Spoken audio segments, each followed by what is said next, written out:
you for being here today. My name is Marge Baker. I'm Executive Vice President of People for the American Way. And today is a truly historic milestone in the movement to reclaim our democracy from powerful interests that do not have the needs of the American people at heart. Less than 5 years ago, the Supreme Court handed down a disastrous decision, Citizens United versus FEC, that, along with other decisions, has paved the way for wealthy special interests to buy our elections. Today, more money than ever is flooding our democracy. But something else is also happening. Everyday Americans are fighting back. Americans are no longer willing to settle for elections auctioned to the highest bidders. They are angry that the richest among us are using million-dollar megaphones to drown out the voices of everyone else. They know that there is no First Amendment right to overpower everyone else's voice, that there is no First Amendment right to buy elections. They know that a representative democracy cannot thrive if the power of the people's voice depends on the size of their bank accounts. We and our colleagues from dozens of organizations are here today delivering more than 3 million petitions to the Senate from these Americans. The 3 million individuals who signed their names want to see a constitutional amendment to overturn decisions like Citizens United. They want to see a democracy that works again, one that works for all of us. They are the force behind the fact that 16 states are now on record in support of amending the Constitution to get big money out of our elections, and that 550 towns and cities have done the same. When polled, 3 out of 4 Americans say that they want a constitutional amendment to restore government of, by, and for the people. These are Americans of all stripes who, across party and ideology, are ready to fight for a government that represents them, not one that is sold off to the highest bidder. And with the work of the Senate and House champions like the ones we are hearing from today, this movement of the people, this grassroots energy, will only get stronger. These are the principled and responsible elected officials who are heeding the will of the people and fighting to reclaim our democracy. And we're here today to tell these champions that the American people have their back. Now I'd like to turn this mic over to Robert Weissman, who is President of Public Citizen. Thank you.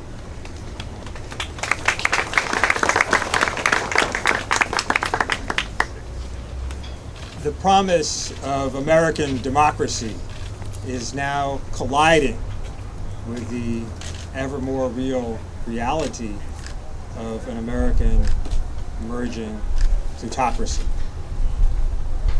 Thanks to decisions from the Supreme Court, Citizens United, McCutcheon, and others, a handful of super-rich donors and giant corporations are now flooding our elections and determining entire narratives of closely contested races. The American people are furious with the state of campaign finance in this country. They can't stand the negative advertisements that are dominating the airwaves, the attack ads that are silly and designed to induce cynicism, the outside money that's controlling election narratives, and the dark money that can't even be traced back to its sources. They are calling in overwhelming numbers and by overwhelming proportions for a real fundamental solution. By as high as 3-1 in polls, they're calling for a constitutional amendment to overturn Citizens United and restore our democracy. Those numbers are not just Democrats. They run at the same level, relatively, for independents and Republicans. So this is not a partisan issue. Whatever happens in the Senate tonight and during this week, this is not a partisan issue for the American public. Across the board, Americans want a constitutional amendment. Americans want real change. we'll see whether the Senate is responsive. We know the American people demand this change because they understand that dealing with the real problems facing this country, from income inequality, catastrophic climate change, health care for all, fair tax policy, and much more, can't be addressed until we deal with the problem of too much big money in politics. So why we're so thankful today for the senators who are leading the charge and the important effort, the important and historic effort for a constitutional amendment, for the Democracy for All amendment that will be voted on by this United Senate tonight or later this week. I want to introduce next the lead sponsor of the amendment, the Democracy for All amendment, and the U.S. Senate, Senator Tom Udall.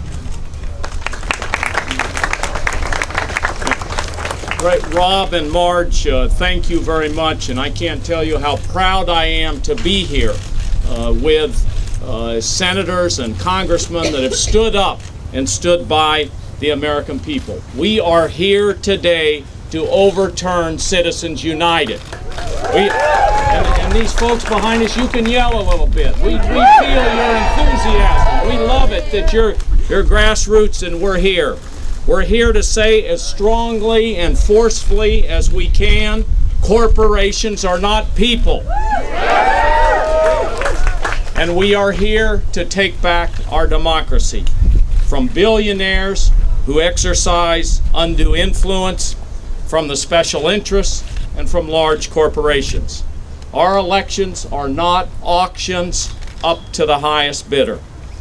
Now, recent Supreme Court rulings have taken us back 100 years when robber barons and large corporations had tremendous influence and control. We will not let that happen again. Are you all with us?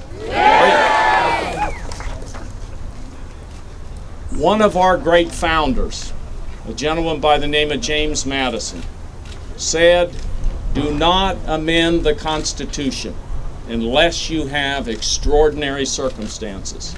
We do not take this lightly. We have reached the point of extraordinary circumstances. The outside money flooding in, the dark money flooding in, unaccountability. We must act for the good of our country and for the good of democracy.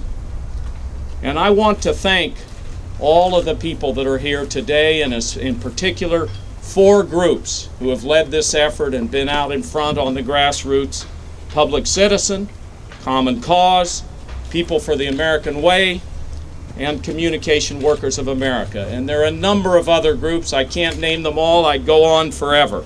But they have played an extraordinary role in collecting these 3 million signatures, in generating 550 cities across the country that have weighed in on this amendment, 16 legislatures that have weighed in on this amendment, and many of our large cities like Los Angeles, Chicago, Philadelphia, Burlington,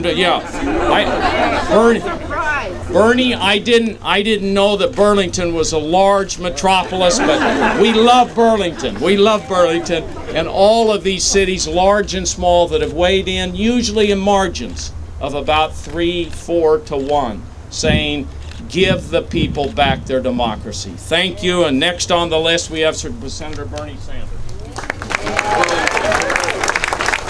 Burlington, right. Well, I just want to thank Tom and all of my colleagues in the Senate and the House, and I want to thank all of the organizations who have been active in this extraordinarily important struggle. And most importantly, I want to thank the 3 million Americans who signed petitions making it clear that if we are going to maintain a true democracy in this country, it is absolutely imperative that we overturn this disastrous 5-4 Supreme Court decision on Citizens United. Now, you may not know it if you've watched TV lately or you read the newspapers, because this issue gets very little coverage. But the truth of the matter is, the issue that we will be debating this week is the most important issue that we have discussed in a number of years.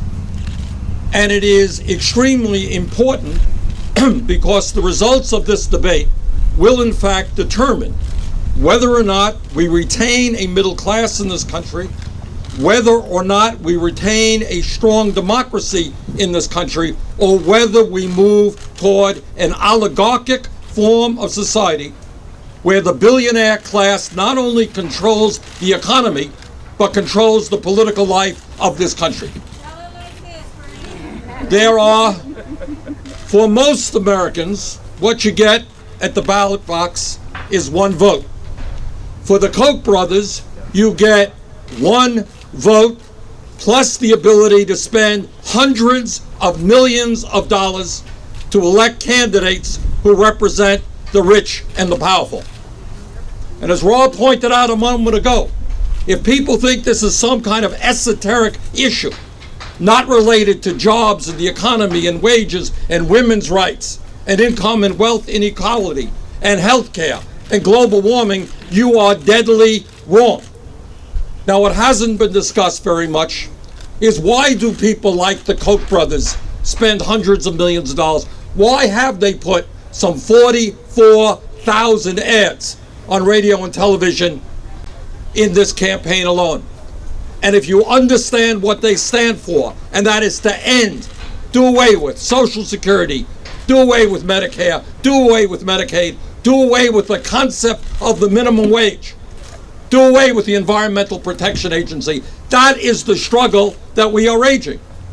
These guys are spending money not because they just want to spend money. They have an agenda, and it is an agenda of the very wealthy and for the very wealthy.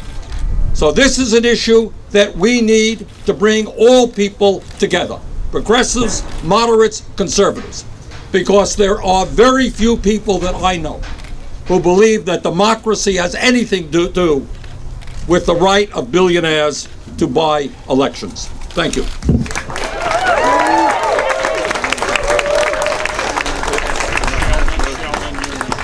Our next speaker is Senator Sheldon Whitehouse. Thank you, everybody, for being here. Congratulations to Tom Udall for getting this vote on an amendment that he worked so hard to get before us. I'm delighted to be here with my colleagues and all of the organizations that have supported the basic principle that we need to return to democracy in this country. The Citizens United decision is destined for infamy. It is a disgrace of a decision. It is factually erroneous. It is legally misguided. It is historically perverse, and it is morally bankrupt, and we need to get rid of it. Its fundamental flaw is failing to recognize that corporations are not people and money is not speech. Indeed, money can be a great many things other than speech, including some pretty nasty ones. It can be influence and inveiglement. It can be bullying, and it can be bribery. But the very theory that Citizens United has added to the debate in this country is a lie. Pick an issue that I particularly care about, climate change, and look at what has happened to the debate on that issue in this country since Citizens United. Before Citizens United, the Republicans had a candidate for president who was willing to have a climate change plan. Before Citizens United, the Republicans had carbon fee and carbon regulation bills on the Senate floor. Before Citizens United, Republicans voted for the cap and trade bill in the House and then went on to serve in the Senate. January 2010, Citizens United. And from then, there has been silence on the side of the Republicans about carbon. Because the Koch brothers, the biggest polluters in this country, have gotten together and they've silenced them. That is not adding to debate. That is not adding to democracy. That is the force of money as bullying, as coercion, as bribery, as influence peddling in all the wrong ways. It is not freedom of speech. It is not the First Amendment. And I caution all of you who are in the press, who are here representing a free and intelligent press, don't buy the Republican argument that fixing Citizens United is an attack on the First Amendment. What is wrong with Citizens United is the pretense that corporate influence and money is under the First Amendment and has no limits under the First Amendment. If you accept that principle, you've bought into their argument already. Don't be fooled. We can do this. It will be a better country once we do. And this is one of the many ways in which ordinary people at home can participate and begin to feel that a government that seems increasingly far away and not listening can be brought back to a government that is for the people and of the people and by the people. And now I call up Amy Klobuchar of Minnesota. Well, thank you so much, Sheldon. We are all here today to say one thing, and that is that our democracy is not for sale. And we have 3 million people here represented in these petitions who are going to be heard loud and clear.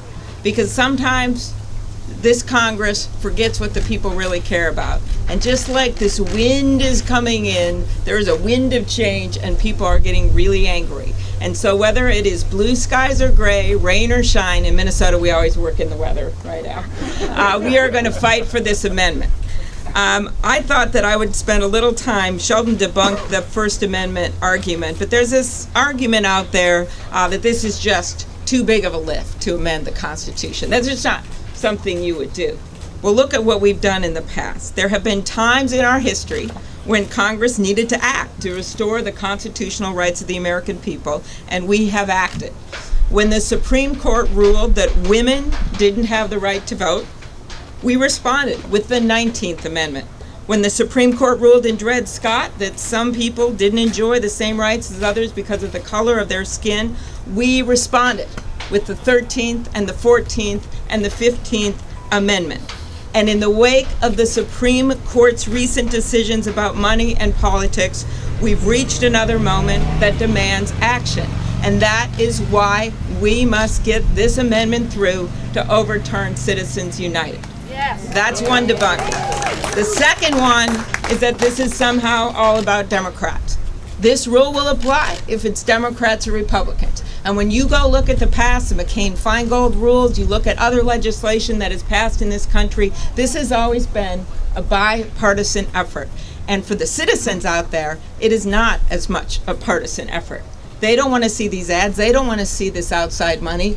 We have operated under rules. And for those of us that don't come from a lot of money, that actually sit at their kitchen table and call and follow the rules and try to raise $500, try to raise $1,000, that's what I've done. And to have someone be able to come in and just put in $10 million or $15 million in a race, that blows the rules out of the window. There are no rules then. There is no kitchen table. And there's no kitchen table for all the Americans that demand equal treatment and demand to be treated one and all alike. That is what this amendment is about. So I have faith in the American people. They are sick and tired of this outside negative money. They want to see real democracy. They're tired of the gridlock. And one big way to start this is by having individual candidates be accountable for their individual campaigns and to stop these court decisions from wreaking havoc on democracy. Thank you. And with that, I turn it over to my great colleague from Minnesota, Al Franken. Very nice. Nicely done, and thank you. I want to speak to the anonymity of donations.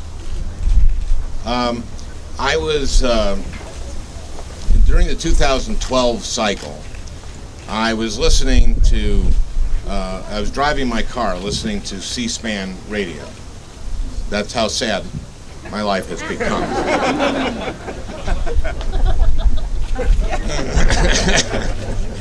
And there was a professor, I believe she was a professor at a university, who specialized in election stuff, and she was studying this and studying the effects of Citizens United, and they had a call-in. People asked about this, and so a caller said, my theory on Citizens United is that this is so that Wall Street can control, they'll privatize Social Security, and so they can get all this money flowing into Wall Street that they have to, that they'll then manage. And this professor said, Well, you know, we thought it was going to be that. We thought it was going to be corporate money coming in, but primarily it's really been billionaires who... And then she stopped herself. And she said, well, wait a minute, we don't know that. Now, this is a woman who studies this 8-10 hours a day. Think about that. And she is sort of confused, at least momentarily. Not, you know, this is anonymous money. You know, we tried to have a disclosure bill that got, this is when the Senate was 59-41. And many of my Republican colleagues during McCain-Feingold, who still are in the body, obviously, since they're my colleagues, had back then said, all we need is disclosure, disclosure, disclosure. Sunshine's the greatest disinfectant. That bill, we got 59 votes. Skins and shirts. So somebody can, you know, Sheldon Whitehouse talked to essentially extortion, going up to a member of the Senate or the House saying, if you're not for this, I'm going to spend X million dollars against you. And they don't even have to do anything. There's really no way to know whether they did or not. Think about that. This court said that there's no appearance of corruption. There's no appearance of it. Does anyone really believe that? No. Okay, well, so it appears to us. So, therefore, there is the appearance, isn't there? Yeah. I think I rest my case. And to the point of why do a constitutional amendment when you know that it's not going to pass this time? Those amendments that Amy talked about, that Senator Klobuchar talked about, a lot of those took a long time. But the American people know this is wrong. The American people know that.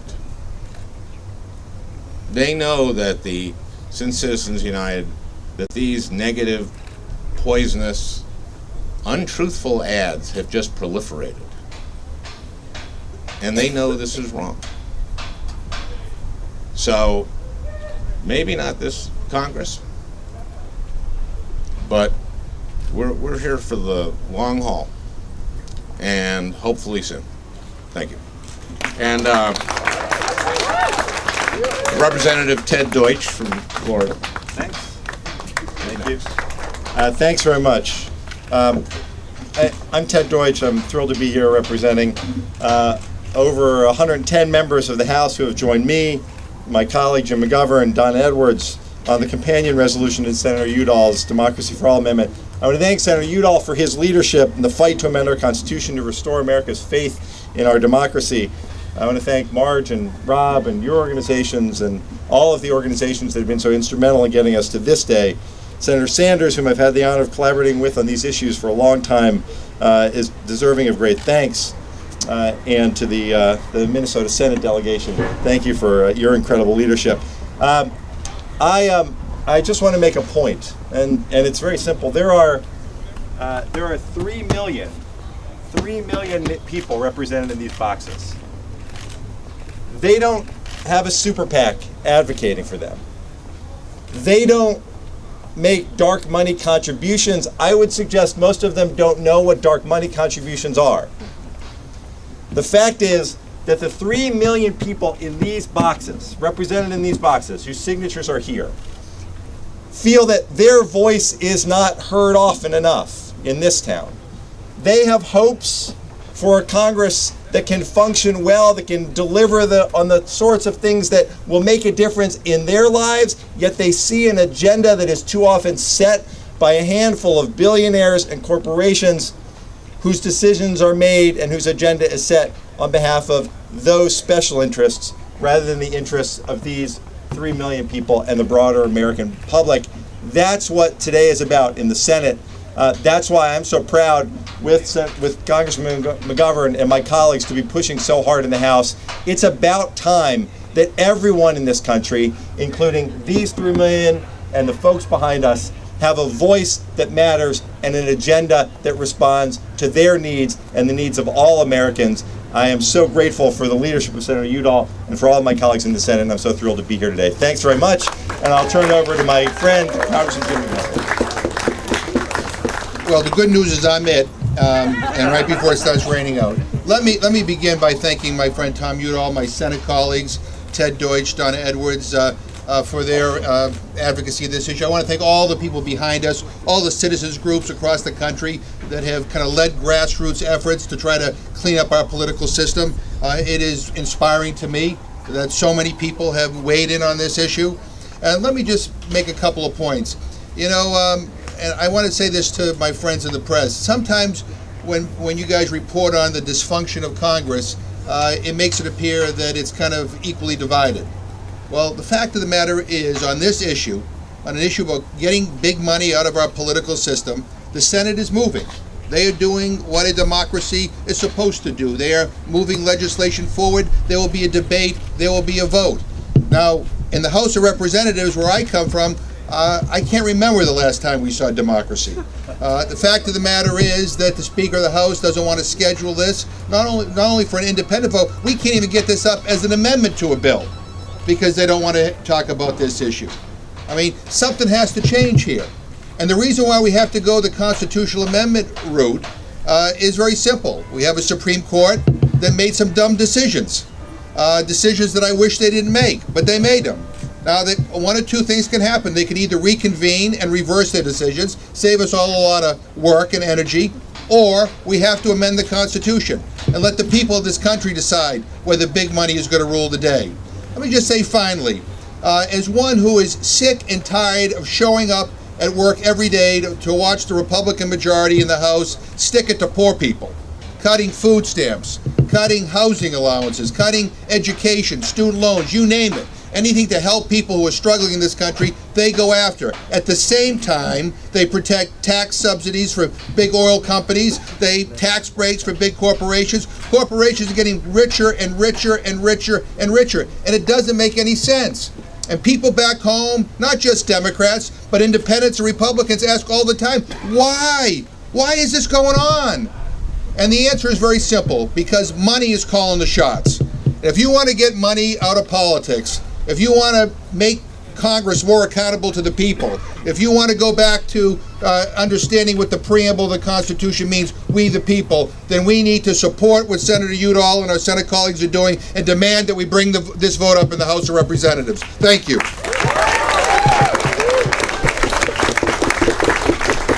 Thank you all, and before we are totally rained out, are there some questions that we can entertain? Yeah, what about Democrats that benefit from this money? There's dark money for Democrats as well. Should that be denounced by Democrats instead of Democrats benefiting? I think I did it. When I came up, I wanted to make the point that this should be applying to both sides, that both sides, dark money, should not be allowed. You can't have it on one side and not the other, and that's why in the past there's been bipartisan support for legislation. We would love to do this legislatively, but we've studied this and realized that you cannot do this in any way except in a constitutional way. You can make it more transparent, but we've been unable to do that, so you are left with doing this through a constitutional amendment, which I pointed out has happened in the past in this country. We did not get stuck at the time when the Constitution was adopted. Over time, the people of this country realized that you had to make some changes to that Constitution, and we did that, allowing women to vote, allowing people of color to vote, and this is about allowing everyone to vote in a fair manner. Senator, why not denounce that? Why not? I did. I denounced all money that's been allowed under Citizens United. I don't think we should have those kinds of independent expenditures, if they're on the left or the right. Senator, would you be open to public campaign financing then? Because there are critics that say this won't go far enough. I'm already on Senator Durbin's bill in Minnesota. What we have is a situation which has worked quite well in our state, where we have people raise a certain amount of money and then they get matched with public funds. And I think if someone that ran with no money of their own I think that's a fair way to do it, but I think right now people realistically know we're not going to be able to get this done at this moment, and we're focusing right now on the thing that is so damaging to our democracy, and that is this outside money. Any other questions?